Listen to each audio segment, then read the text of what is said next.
Mga temporary foreign workers natin. Target na naman ngayon ng mga immigration scams. Hello sa lahat, welcome back sa aking channel. Si Mimi po ito. Another video naman tayo ngayong araw. So, as Canada tightens its permanent residency, so maraming mga online scammers na naman. Immigration scams. Ang nag-offer ng mga fake jobs up to $45,000. Kung nila ito sa mga foreign workers natin. So, una sa lahat, hindi po binibili ang LIMIA o Labor Market Impact Assessment. So, ano itong LIMIA guys? So, ito ay dokumento ito ng mga Canadian employers para mag-hire ng foreign workers o di kaya mga temporary foreign workers na dito na sa Canada.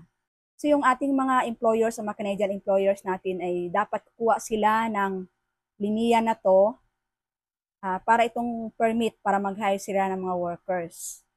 So, before kukuha ng work permit ang trabahador. So, ito ay kinukuha nila sa ESDC. Pwede bang mag-apply ng permanent residency kung may LIMIA ka na? Yes, pwede po.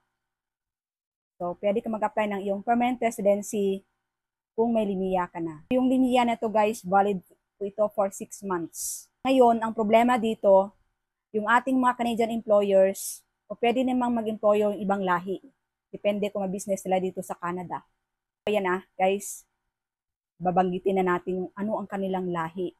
Dahil dito sa video na to, meron tatlong tayong case. So, ano ang lahi ng mga manloloko dito sa video na to? So, ayon dito sa CBC News na panood natin, mga Indiano sila.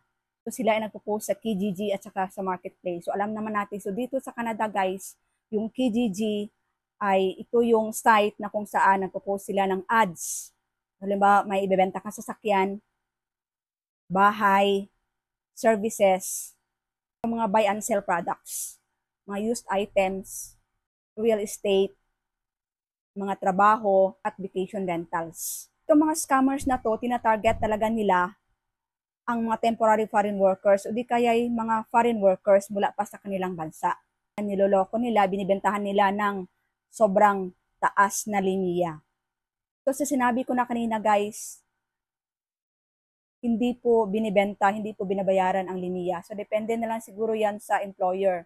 Pero siguro mababa lang talaga, pero scam pa rin yan kahit na may bayad. Yun ang nababasa natin. Ngayon nga guys, yung nabanggit ko kanina sa balita ng CBC News dito sa Canada, nagmamanufacture talaga sila ng LIMIA. O di kaya ng job. Nagmamanufacture talaga sila ng peking LIMIA para ibenta ito 20,000. At mas worst pa doon yung isang Indiana ulit. Yung unang Indiano, 20,000 sell niya. Yung pangalawa yung Indiana, 28,000 pero wala siyang job. So paano yan? Yes po, wala po siyang included na trabaho. So paano yan? Magbabayad ka lang saan ka kukuha ng iyong pambayad dyan bi-weekly ang singil. So, yung mga tao naman, desperado na talaga na makapunta dito para makapag-work, maging maganda ang buhay. Kaya yung iba, pumapatol na dito. Yung iba naman, kababayan natin, so mag-ingat po tayo. So, kailangan talaga dito may grupo talaga na habol sa mga manloloko na to. Katulad nito sa ating video, may grupo ng mga concerned na mga tao na kunwari, nag-a-apply tungkol dito sa LIMIA na to, yung offer. So, makin mo yan guys, may WhatsApp number sila. So, ayan, kinontak nila sa kanyang WhatsApp. So, sa madaling salita, madali rin silang kontakin, madali rin silang mag-reply. Kasi business nila yan eh. So, dapat talaga masugpo ang scams na to. Pero hindi naman lahat ng employers dito ay mga scammers, no? Meron nga tayong mga kababayan dito na employers na rin, may mga business, kaya kumukuha sila ng mga foreign workers. Kaya guys, mag-ingat po tayo kasi yung target nila, mga temporary foreign workers talaga, na alam mo yung papers nila na nasa bingit na ng kanilang pagiging permanent resident, yung parang wala na talagang pag-asa yung kanilang papeles, yun ang target nila. So ito yung way nila, nasa kontrata, ganito ang kanilang kontrata na okay ang sahod, pero pagdating dito sa Canada, sobrang mura ang sahod, yung iba wala pang job. Mostly na mga employers hindi sumusunod talaga sa kontrata. So yan, kung too good to be true yan, siguradong scam yan. Sadly, may mga kababayan tayong pumapatol sa ganitong mga scam. Bayad ng malaki para makapunta lang dito sa Canada. Pag pinababayad kayo ng malaki guys dito sa Lamia na to, report na yan agad. Dito nga sa sinasabi ko nag-test na grupo, dito immigration consultant siguro sila, nag-test sila dito sa company o di kaya dito sa online scammers na to. Dito sa Kijiji. Magat naman agad sila, yung mga scammers. Guys, kapag may Lamia, kailangan talaga may actual na trabaho, di ba? So kung walang trabaho, illegal yan. Illegal yan for sure. Paano babayaran ng worker ang Lamia kung wala siyang trabaho? Dahil wala siyang sahod, di ba? Grabe.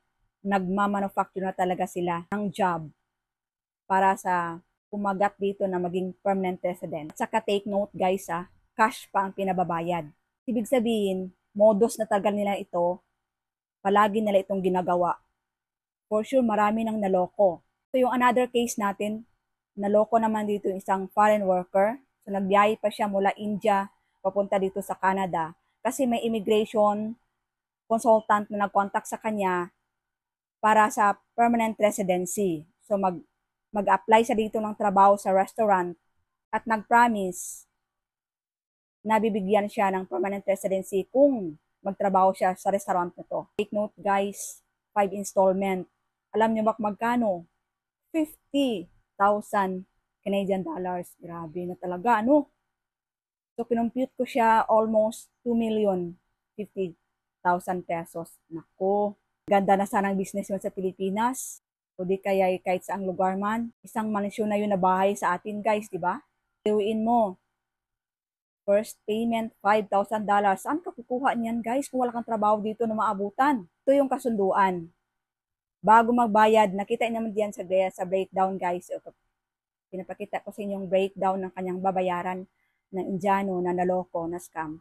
Before daw siya magbayad ng 15,000 which is second installment, pupunta daw siya sa restaurant at mag-ask sa staff ng envelope. So ayon dito sa immigration consultant na to, naku, naniwala din naman ang Indiano. May nagbiyahe siya pa mula India patungo dito sa Canada. Baka sakali, sabi kasi ng immigration consultant, pagdating niya dito sa Canada, may trabaho siya at may offer siya ng full-time na trabaho as a cook. So guys, yung cook is high-skilled work yan. May 50 yan na score towards kung mag-permanent resident ka na. Ito na na-scam yung Indiano. So dapat daw magbayad yung Indiano in cash bi-weekly or within 2 weeks na 1,471.53. So saan naman siya kukuha ng ganong cash? Pagdating pala dito, wala siyang trabaho. Yes guys, yan ang nadatnan niya dito. Yung tinawagan niya yung employer, wala palang trabaho guys. Pero 50,000, naku, sobrang laki. So payment, siyempre cash siya. At saka, so paano daw yung gagawin? So pupunta daw yung Indiano sa restaurant, mag-ask siya doon sa staff, hihingi ng envelope, doon ilalagay yung 1,400. After nun, punta ulit siya sa isang staff, ipasil yun at lagyan ng pangalan ng scammer na yun. Threaten pa siya, kung late daw siya magbayad, daw siya ilalagay sa payroll. Ayan, biruin mo yan. So para palang ang sahod mo, ikaw magbabayad. Nasaan ang hustisya doon, di ba? So add pa ng scammer, pag wala ka dito ngayon, wala na yung permanent residency mo. So who cares, di ba? Pag ganun, ayan, paawat na. Huwag nang ituloy. Sa yun nga, no? Walang trabaho pero nasa payroll ka. Grabe naman tong scammers na to. Wala talagang kaluluwa yung gumagawa nito. For sure na hanggang ngayon ginagawa nila ito para sa pera, para manloko. So yan guys walang manloloko kapag walang magpapaloko. So mag-ingat po tayo. I-check natin, i-google natin. Makikita mo kapag business yan, business na mana tao, makikita mo yung pangalan nila sa LinkedIn. I-google natin yung pangalan ng business nila o pangalan ng company nila sa Google for sure. Kung andyan ang pangalan nila, legit yon. Pero pag hindi, scam yon. Okay guys? So, i-google yung company kung nag-i-exist. So may mga WhatsApp number yung mga scammers, pwede natin silang tawagan. Pag alam mong parang hindi siya totoo, sigurado scam yan. Huwag nang ituloy. Sayang lang talagang pera mo, yung effort mo. Halimbawa, nagbiyahe ka mula Pilipinas papunta dito tapos wala ka maabutan. Sayang talaga ang pera. Piliin lang lagi maging tama para hindi tayo karmahin. Kailangang legit talaga na agency ang pupuntahan o legit na pathway para makapunta dito sa Canada ng, alam mo yung walang hassle, walang problema. Kasi sa huli baka magsisi ka, mapahamak ka pa, lahat binenta mo na yung ari-arian mo sa Pilipinas. Pagdating dito, wala lang din naman, di ba? Sayang talaga. Sige sa lahat guys, huwag talaga magpapaloko. Yan lang guys, may share ko sa inyo. Sana ay natutunan kayo sa video ko na to. Huwag kalimutan mag-subscribe sa aking channel, Mimi Canada Vlog, for more updates about dito sa news sa Canada. Thank you guys, bye!